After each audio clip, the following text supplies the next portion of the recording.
Everybody, and welcome to a very special episode, live episode and recording of the Ask a Cycling Coach podcast from Interbike Week. We have a live studio audience with us. Thanks, everybody, for coming. Awesome to have you all. Plenty of industry folk here for Interbike, plenty of riders and enthusiasts, too, because we have a really special guest with us, Katerina Nash. I'm going to run through a laundry list of your accomplishments first, so to make you blush, sorry. But three-time Summer Olympian, and you've gotten fifth place in the Olympics, right, in cross country. Two-time Winter Olympian in Nordic skiing. World Cup cross country Olympic winner. Two-time World Cup cross-country Olympic overall podium, so that's through the whole season. Six-time World Cup cyclocross winner, is that right? Jeez. World Cup cyclocross overall podium. 2 times you've gotten world championships in cyclocross. You've gotten podium at world championships. Bronze medal. Bronze medal. So, and that was last year. You got that one of the bronzes, right? Year before last? Yeah, it was 2017. Year before. Yep. Yeah, super impressive. Then 5-time national champion from Czech Republic, correct? 4-time Downeyville champion, 4-time BC bike race champion, and you also put down that you won the last local race here too. So that's saying something. She lapped me. Katerina is I guess somewhat, you are a local to this region, and you're a staple in our cycling community. And I just, before we start, just wanted to personally say I really appreciate all you've done for local cycling, for junior cycling, to help women's cycling in this region. It's been really great. So I really appreciate that. We're here to talk about cross. So we're going to talk about, really, it's going to be about a half hour long, and we're just going to go through some of the basic things that you do in order to be faster, because that's the whole point why we listen to this podcast and why we train and everything else. So I think the first thing we want to start with is training. And I for those that don't know, most people do, but Nate is actually relatively new to cyclocross, and you've focused a ton on drills. But one of the things that we wanted to talk about is, for you, I guess, do you still do skills training? You've been racing cyclocross and mountain biking for so long. Do you still put those drills into place, and do you do them every year? Or do you just kind of run off of talent and call it good? No, it's definitely not running off the talent. It's it's kind of continuing, trying to work to improve on little things. I don't do a whole lot of specific things on my own as far as skills, but I did, every time I had a chance to join a cross practice group, I'll just go. I think it's the best. Doesn't matter if people are worse or better or younger, older, whatever. It's just having somebody lead the cross practice, set up the obstacles that you wouldn't set up that way, or just make you ride the way you wouldn't on your own, and having people around, that's definitely been most fun and helpful way to improve my cyclocross. And then tons of racing. I think the racing is the most important, and that's why I'm gonna show up for Sagebrush. I'm gonna show up for any kind of little event, because I think the racing experience is just, you can't beat that. You can't find that in the training. So Katerina, when you do those skills clinics or the practice stuff, do you try to focus on a specific technique, or are you doing them all out, trying to go as fast as you can?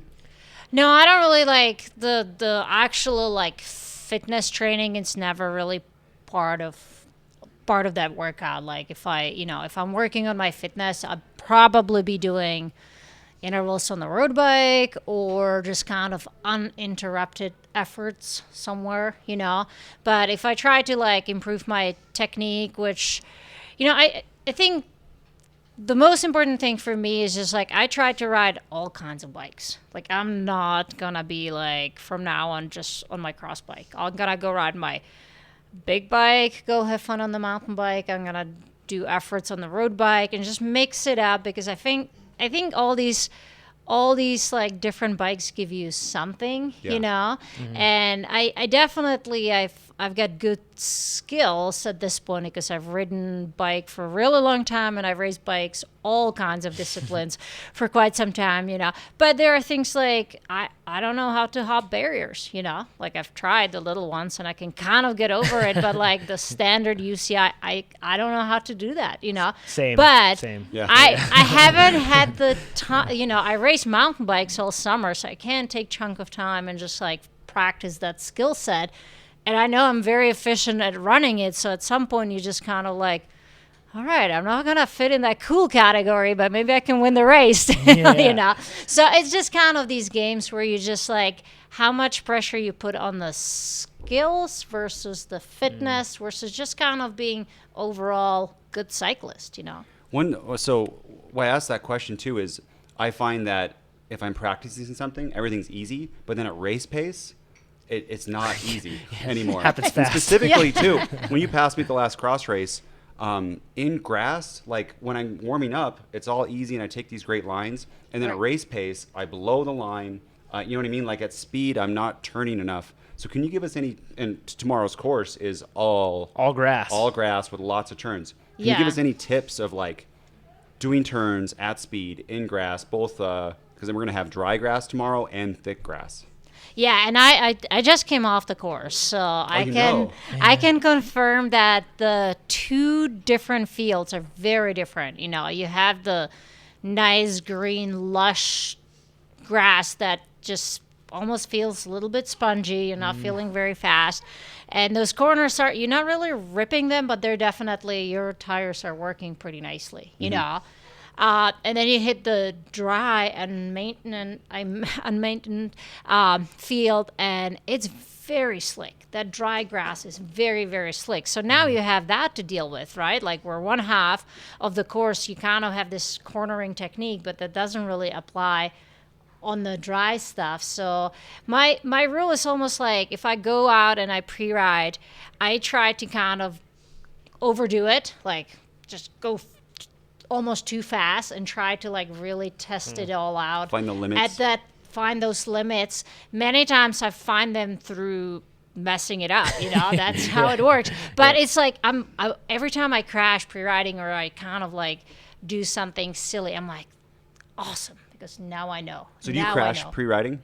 Oh yeah. How many here, do you guys push yourselves pre-riding to the point where you crash? I'm always like scared Casey does. Some people are You raising crash their all the hands. time. Yeah, brave souls. Yeah, I guess along those lines, one thing that I find interesting is that I guess it's a different mindset. When you go and pre-ride a course, you're not looking to just look at the course, but you're actually trying. It seems like you're trying to find your limits on that course, and that's I think like a different psychology. A lot of us are like, make sure there's nothing that's going to kill us, and then like make sure like we kind of just make sure there's no big dangers. I'm more like I don't want to get too tired because I'm going to race soon, and I want to like Oh check it yeah, off. no, I've done a lap. I'm kind of with you. I tend to be kind of like the slowest one out there, and I see all these people flying by me. I'm like, how can they be going so fast, like 2 hours before your race? Like, why are you wasting all this energy here, right?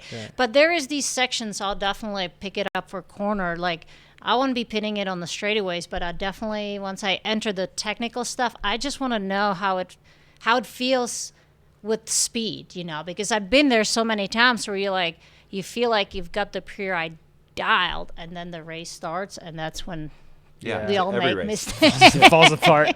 Yeah.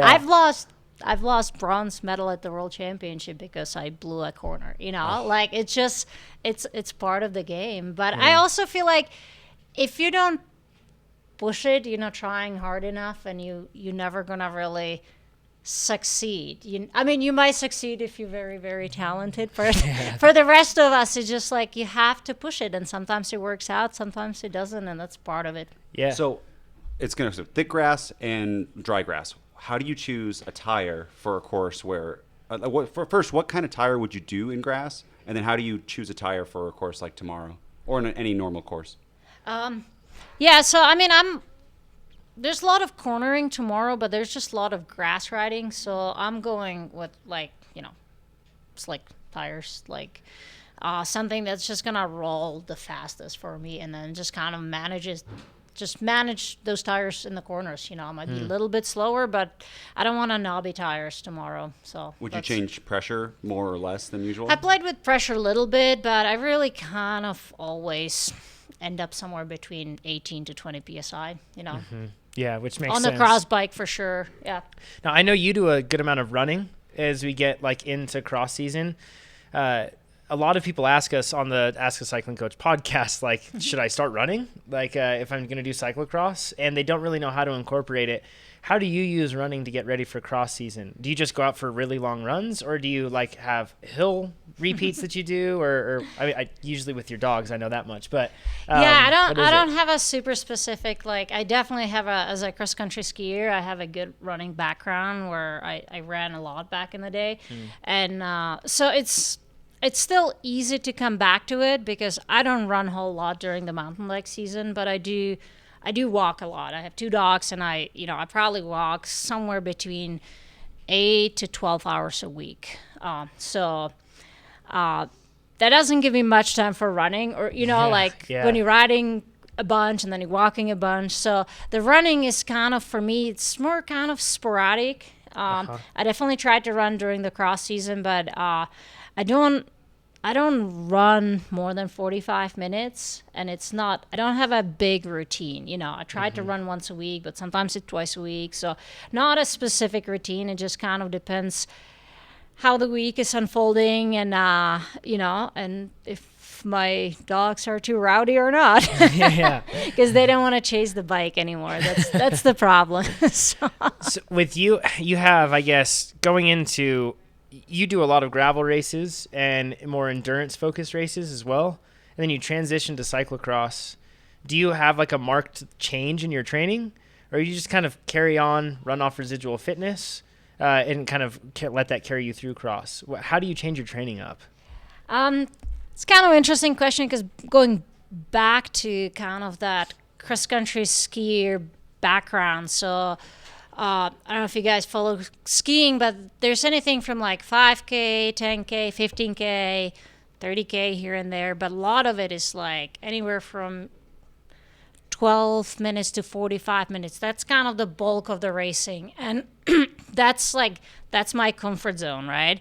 So I was a mountain biker, and when I started as a mountain biker, we raced 2.5 hours, and for me, the last hour was struggle. So my whole career was like building up on that last hour, like making it through. And then one day I went and did a cyclocross, and I was just right back at home. Like, I had so much fun. It was so dynamic. There wasn't that like 20-minute climb to worry about that I always worry about.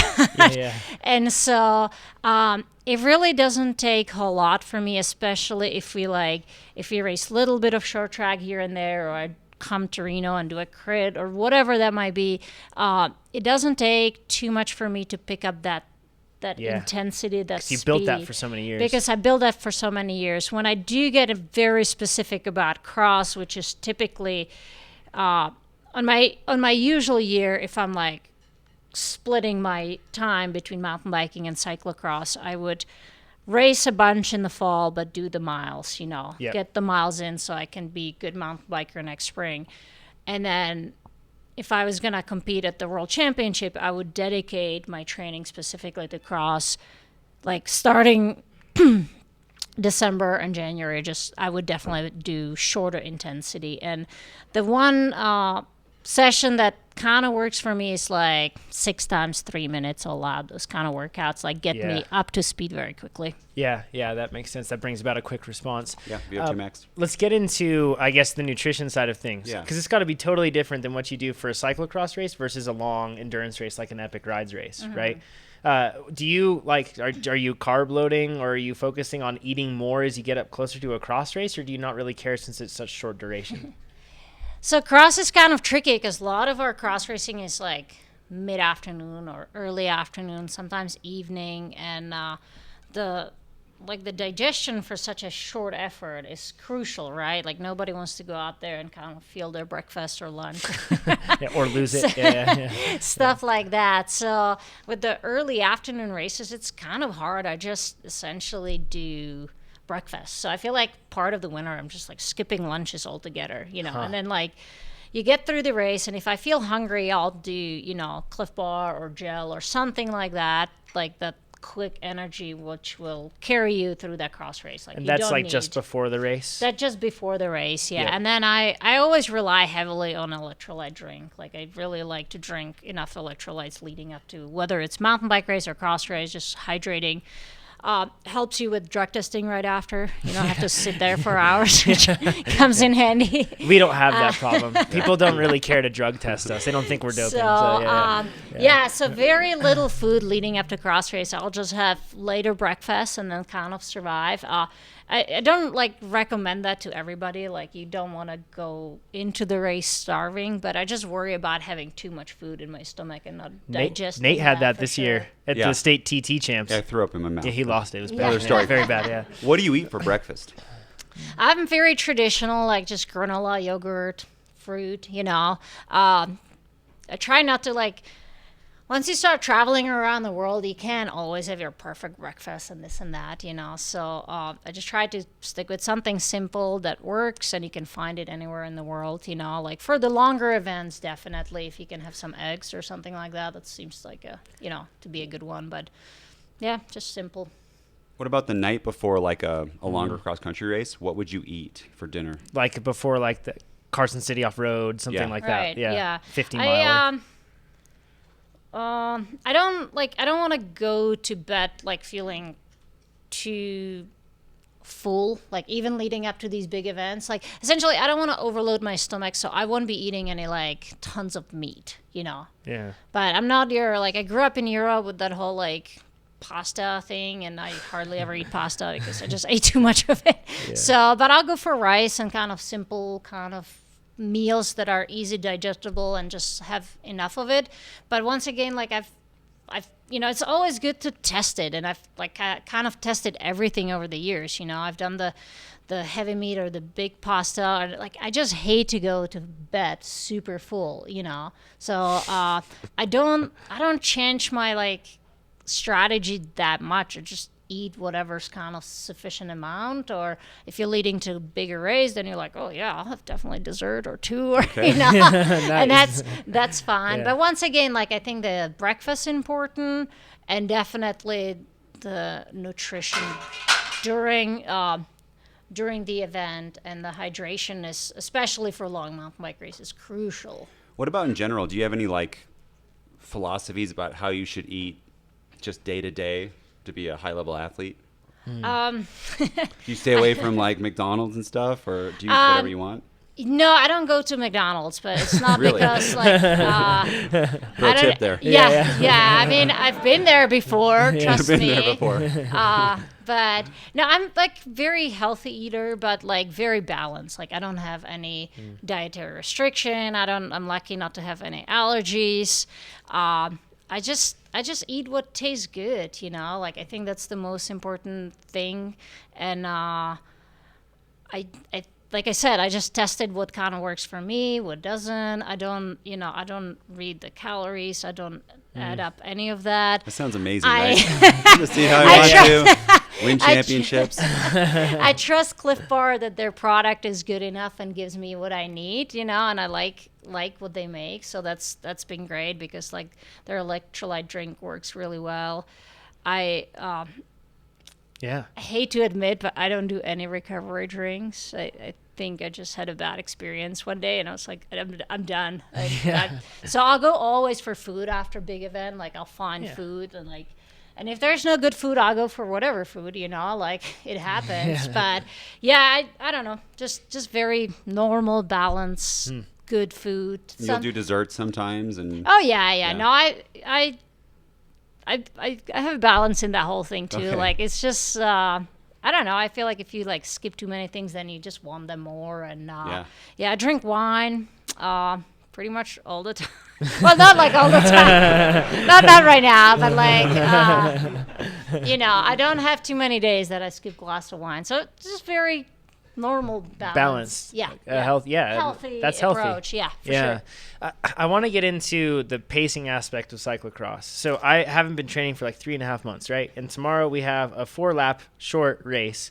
And my theory is really bad, or at least my plan's really bad, and I kind of know it's bad, but for some reason I'm still going to stick to it, which is just go as hard as I can and see what happens, right? Yeah. I'm going to blow up. That's what's going to happen. But how do you pace cyclocross? Because, I mean, the start's really important, but I see certain riders favor different approaches. So, like, they might be more conservative, and then they might try to come on later in the race, or they start really hard and then manage a gap. What do you do? What's your pacing strategy for most races?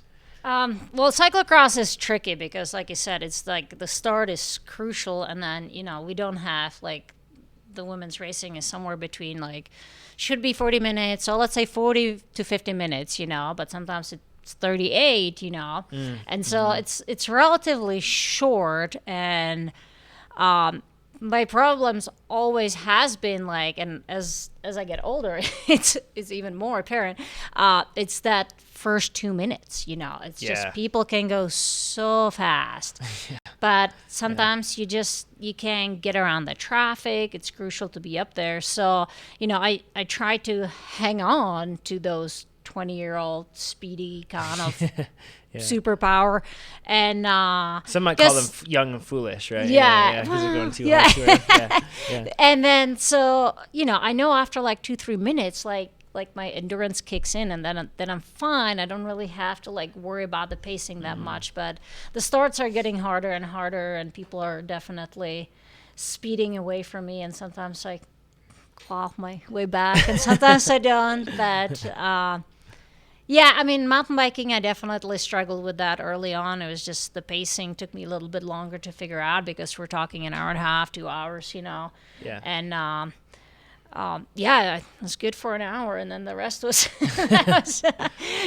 been working on it ever since. And now that I've dabbed with the long endurance there, that's something that's extremely intimidating to me. Like, I've done Leadville, I've done Lost and Found, so I've got through those now, but like there I'm starting very conservative. I definitely, as I'm learning about my abilities and what I can do in those events, I'm starting more conservative, more like the survival mode. Like, you guys go, and hopefully I see you later. Yeah, that makes me feel really bad because in Lost and Found one year, I was with you and I was really proud of myself in the beginning of the race. Now I know you're actually going really easy. So And you were all out. Right? Yeah, and I was all out. Yeah. So, okay, I got a few quick like rapid fire questions before we close it out. First one, you already answered one, which was with barriers, bunny hop or dismount and run, and you're a dismount and run type of person, right? Until I get that down, I'll be the runner. Yeah. The other thing I wanted to ask was on dismount technique. Are you step through or step around? Like, when you come off, and for those who don't know, in cyclocross, it's a weird bike sport where you have to run with your bike instead of ride it. Doesn't make sense. But a lot of people, when they step off, and if you're listening to the podcast, you can't see this, but for those in the audience and those on YouTube, you bring your leg around, and then you either clip off, unclip and then just run with your bike, or you bring your leg around, then bring it through in between your frame and your other leg, and then step off. Some people swear that the step through is like the technique you should do. What do you do the step through, or do you just step around? I step around, yeah. I was when I was getting into cyclocross, I just kind of tried both of them, and then kind of observed what everybody else was doing, and talked to a couple of my friends. And I think it was that time where that step through was kind of slowly disappearing, and people were kind of getting a little bit faster. So it works for me. But I think it's just like, find what works for you. I try to tell people, like, if I'm teaching a bike clinic or anything, just don't, like, there's not really, except for the basic little, like, like what brakes to use when, and like those kind of basic elements. There's like, it's all about finding your own style, what works for you, where you most comfortable, most efficient. Who cares what somebody else says when they make fun of your dismount technique? Just do it. Just get do it. Yeah. Just get off the bike and run, get back on. And, like, as your listeners and, you guys get older, you just like, style doesn't really matter at some point, as long as you can win the bike race. I hope I have a quick question, but you just, I don't know if you guys heard this, but you said basic things about like which brakes to use when, and I was like, shoot, I don't know that basic thing. So on the cross course, I use both brakes. to slow down. What brake do I use when? On the cross? We're gonna ask that one. Is there a third brake? Like, That's your heel. Yeah. okay. No, I mean, it's same. I mean, I feel like as soon as we switch to disc brakes, like it's kind of, you kind of feather both the brakes and definitely use both of them. So Okay. Doing it right, Nate. You're Good. doing it Way to right. go. Yeah, you're ready. It was basic. Both brakes. Well, Katerina, thank you so much. If people want to catch up and follow you, they can do so at Nash, right? On Instagram. That's KATKANASH. They can follow you there, Team Cliff Bar Racing. Yep. Same name for Twitter Awesome. as well. Awesome. So they can follow you there. If you're going to be, for the studio audience that's here now, if you're going to be at Reno Cross tomorrow night, the cross race, please cheer Katerina on. She's an awesome racer. I've seen you take hand-ups mid-race and do fun things like that. So she'll be ripping and still having fun. So good luck. I'm excited to see your cross season this year and how it goes. And thank you so much for joining us. We appreciate Thank you. it. Thanks for having me. Absolutely. Thanks, everybody, for coming. Appreciate it.